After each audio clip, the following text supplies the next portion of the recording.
Namaste.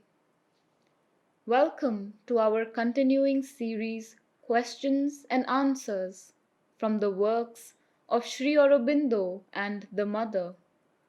Today's subject is Consciousness, Part 17. From Sri Aurobindo. It refers to a certain stage when the consciousness is sometimes in activity and when not in activity is withdrawn in itself.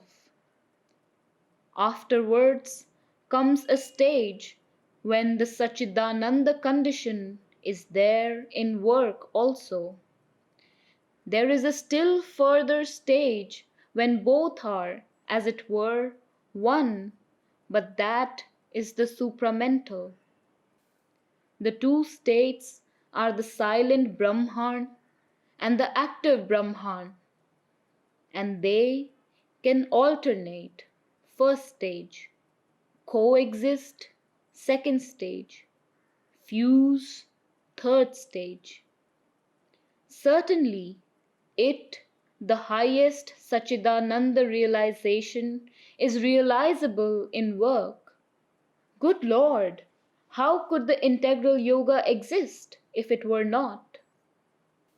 The passage describes the state of consciousness when one is aloof from all things, even when in their midst and all is felt to be unreal, an illusion.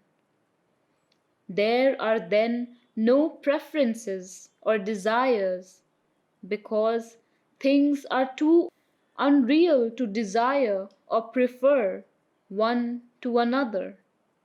But at the same time, one feels no necessity to flee from the world or not to do any action, because being free from the illusion, action or living in the world does not weigh upon one. One is not bound or involved. Those who flee from the world or shun action, the sannyasis, do so because they would be involved or bound. They believe the world to be unreal, but in fact it weighs on them as a reality so long as they are in it. When one is perfectly free from the illusion of the reality of things, then they cannot weigh on one or bind at all. If consciousness and energy are the same thing, there would be no use in having two different words for them. In that case, instead of saying, I am conscious of my defects, one can say, I am energetic of my defects. If a man is running fast, one can say of him, he is running with great energy. Do you think it would mean the same if you said, he is running with great consciousness? Consciousness is that which is aware of things. Energy is a force put in action which does things. Consciousness may have energy and keep it in or put it out, but that does not mean that that is only another word for energy, and that it has to go out when the energy goes out, and that it can't stand back and observe the energy in action. You have plenty of inertia in you, but that does not mean that you and inertia are the same. And when inertia rises and sweeps you, it is you who rise and sweep yourself. Certainly, the mind and the inner being are consciousness. For human beings who have not got deeper into themselves, mind and consciousness are synonymous. Only when one becomes more aware of oneself by a growing consciousness, then one can see different degrees, kinds, powers of consciousness. mental, vital, physical, psychic, spiritual. The divine has been described as being, consciousness, Ananda, even as a consciousness, Chaitanya, as putting out a force or energy, Shakti that creates world. The mind is a modified consciousness that puts forth a mental energy. But the divine can stand back from this energy and observe it as its work.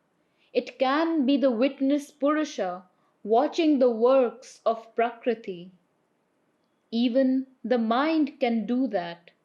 A man can stand back in his mind consciousness and watch the mental energy doing things, thinking, planning, etc. All introspection is based upon the fact that one can so divide oneself into a consciousness that observes and an energy that acts. These are quite elementary things supposed to be known to everybody. Anybody can do that merely by a little practice.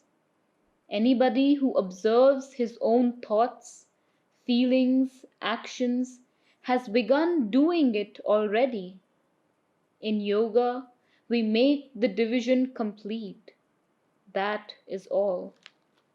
It, consciousness, is not by its nature detached from the mental and other activities. It can be detached. It can be involved. In the human consciousness, it is as a rule always involved, but it has developed the power of detaching itself, a thing which the lower creation seems unable to do.